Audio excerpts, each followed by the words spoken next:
नमस्कार, मैं रविश कुमार और आप देख रहे हैं आज की बात रविश के साथ। देश दुनिया से लेकर आपके शहर तक की अहम अपडेट्स लेकर हम हाजिर हैं। तो चलिए शुरुआत करते हैं आज की प्रमुख सुर्खियों से। इससे पहले अगर आपने वीडियो को लाइक नहीं किया है तो लाइक करके चैनल को सब्सक्राइब कर दें। तो चलिए शुरू करते हैं। दिल्ली के नए मुख्य सचिव बने राजीव वर्मा, आईएएस धर्मेंद्र की लेंगे जगह। 1 अक्टूबर से संभालेंगे कार्यभार। दिल्ली सरकार ने रविवार को एक महत्वपूर्ण आदेश जारी करते हुए वरिष्ठ आईएएस अधिकारी राजीव वर्मा को दिल्ली का नया मुख्य सचिव नियुक्त किया है। राजीव वर्मा 1992 बैच के AGMUT कैडर से हैं और अब वे 1 अक्टूबर 2025 से या अपनी ज्वाइनिंग की तारीख से मुख्य सचिव के रूप में कार्यभार संभालेंगे। 2 दिन बाद बंगाल की खाड़ी में बनेगा लो प्रेशर एरिया।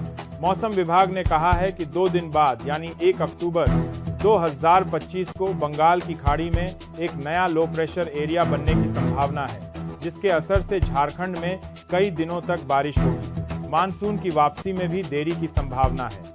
भारत मौसम विज्ञान विभाग के रांची स्थित मौसम केंद्र ने झारखंड राज्य के लिए येलो अलर्ट जारी करते हुए कहा है कि 28 सितंबर से 4 अक्टूबर तक राज्य में कहीं-कहीं हल्के से मध्यम दर्जे की वर्षा होती रहेगी।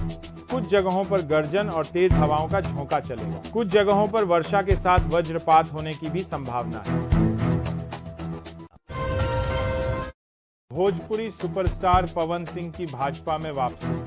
बिहार प्रभारी विनोद तावड़े ने दी जानकारी। आगामी बिहार विधानसभा चुनाव 2025 से पहले भोजपुरी सिनेमा के पावर स्टार पवन सिंह सियासी मैदान में उतरने को तैयार हैं। तावड़े ने कहा कि पवन सिंह हुकी है कि भाजपा में वापसी हो गई है। वह पहले भी हमारे साथ थे और आगे भी हमारे साथ रहेंगे। विदा होते होते जमकर बरस रहा मानसून। यूपी में बिजली गिरने से 22 की मौत। मानसून की वापसी से पहले सोमवार को पूर्वांचल से शुरू हुआ। बारिश का दौर मंगलवार को प्रदेश के मध्य और पश्चिम हिस्से तक पहुंच गया। इस दौरान बिजली गिरने से 22 लोगों की मौत हो गई। सबसे अधिक 14 मौतें कानपुर व आसपास के जिलों में हुई हैं। बिहार में नए योजनाओं का सौगात। मुख्यमंत्री नीतीश कुमार ने रविवार को गोपालगंज जिले में 1566 करोड़ रुपए की कई विकास परियोजनाओं की शुरुआत की। उन्होंने 1295 करोड़ रुपए की लागत से 124 योजनाओं का शिलान्यास किया, जबकि 289 करोड़ रुपए की लागत से 61 योजनाओं का उद्घाटन किया। पीपीएफ, केवीपी, एसएसवाई समेत तमाम सेविंग्स स्कीम की ब्याज दरों पर आया सरकार का फैसला। केंद्र सरकार ने वित्त वर्ष 2025-26 की तीसरी तिमाही अक्टूबर-दिसंबर 2025 के लिए तमाम सरकारी बचत योजनाओं की ब्याज दरों को अपरिवर्तित रखने का फैसला किया है। ये लगातार 7वीं तिमाही है जब छोटी बचत योजना के लिए ब्याज दरों में कोई बदलाव नहीं किया गया है। लालू के लाल तेज प्रताप यादव ने बनाई नई पार्टी। पोस्टर जारी कर बताया चुनाव चिन्ह। क्या आरजेडी को देंगे चुनौती?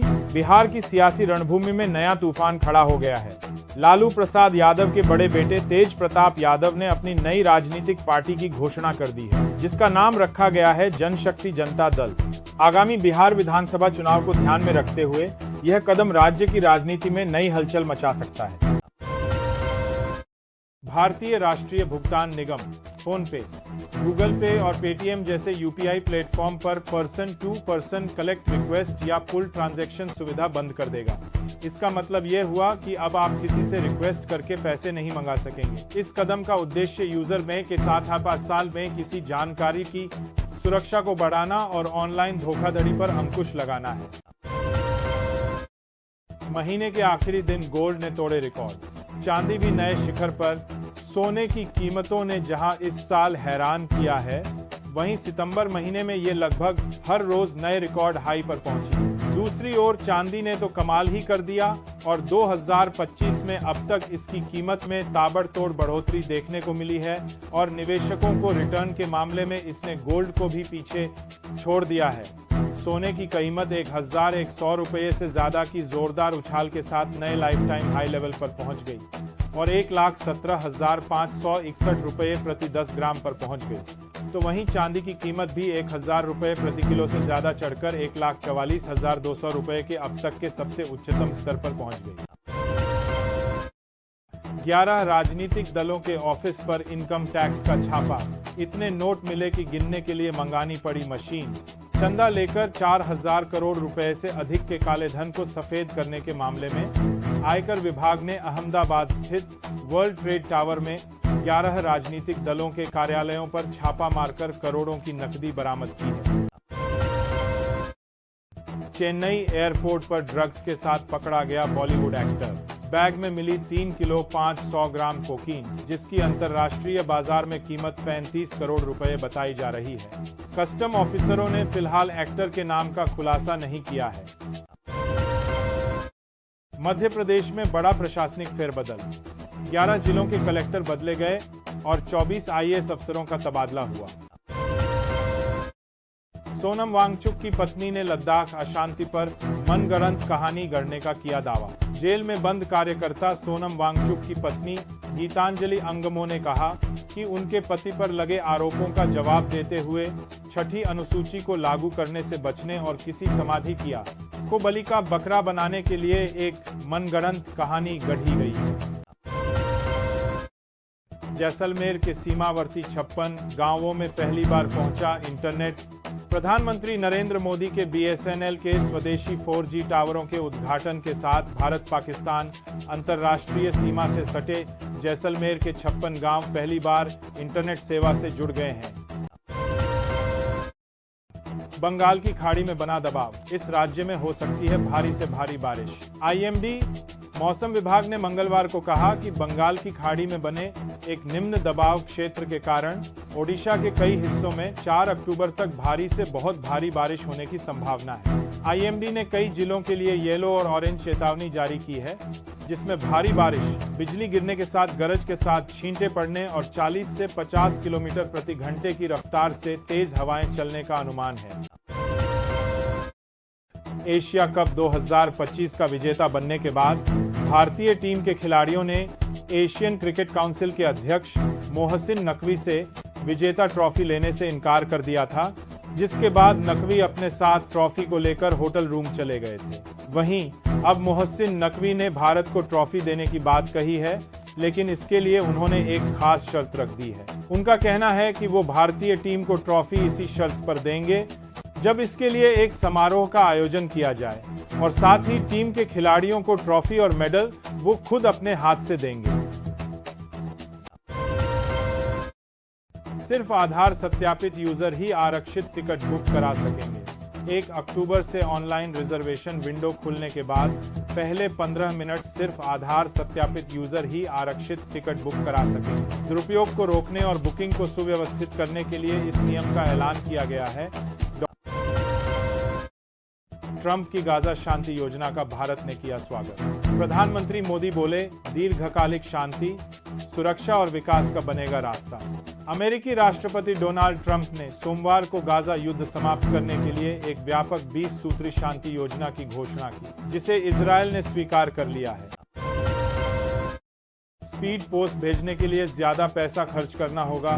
1 अक्टूबर से डाक विभाग के जरिए स्पीड पोस्ट भेजने पर ज्यादा पैसा खर्च करना होगा। इसका कारण यह है कि विभाग इस सेवा का शुल्क बढ़ाने जा रहा है। इसके अलावा स्पीड पोस्ट ओटीपी आधारित डिलीवरी प्रणाली से भी जुड़ जाएगी। इस उद्देश्य स्पीड पोस्ट की प्राप्तकर्ता के सत्यापन के बाद ही डिलीवरी करना है। स्विस घड़ियां, चॉकलेट और हीरे हो जाएंगे सस्ते।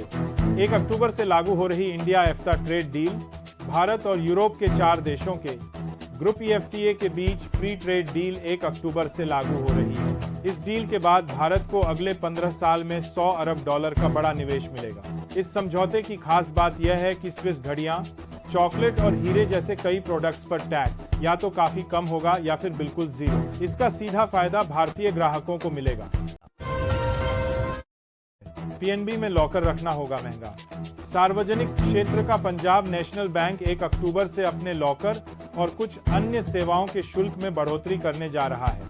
इससे बैंक में लॉकर रखना महंगा हो जाएगा। इसके अलावा नामांकन शुल्क में भी बढ़ोतरी होगी।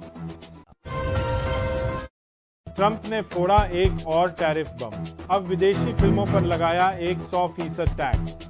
अमेरिकी राष्ट्रपति डोनाल्ड ट्रंप ने एक और टैरिफ बम फोड़ दिया है। अब उन्होंने विदेशी फिल्मों पर 100% टैरिफ लगाने की बात कही है।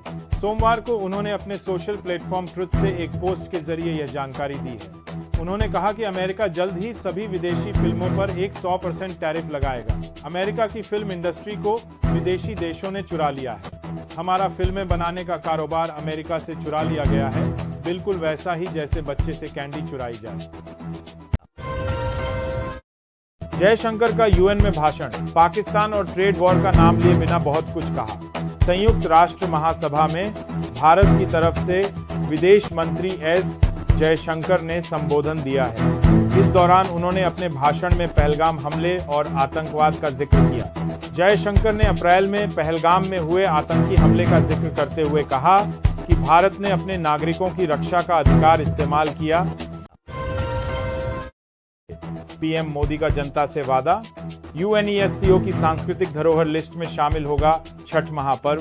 प्रधानमंत्री नरेंद्र मोदी ने रविवार को कहा कि सरकार छठ महापर्व को यूनेस्को की सांस्कृतिक धरोहर सूची में शामिल कराने के लिए प्रयासरत है और ऐसा होने पर दुनिया के कोने कोने में लोग इस त्योहार की भव्यता और दिव्यता का अनुभव कर पाएंगे।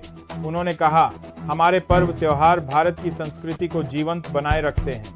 छठ पूजा ऐसा एक पावन पर्व है जो दिवाली के बाद आता है। सूर्य देव को समर्पित यह महापर्व बहुत ही विशेष है। इसमें हम डूबते सूर्य को भी अर्घ्य देते हैं, उनकी आराधना करते हैं। प्रधानमंत्री नरेंद्र मोदी ने 126वीं मन की बात में देशवासियों को एक बार फिर प्रेरक संदेश दिए।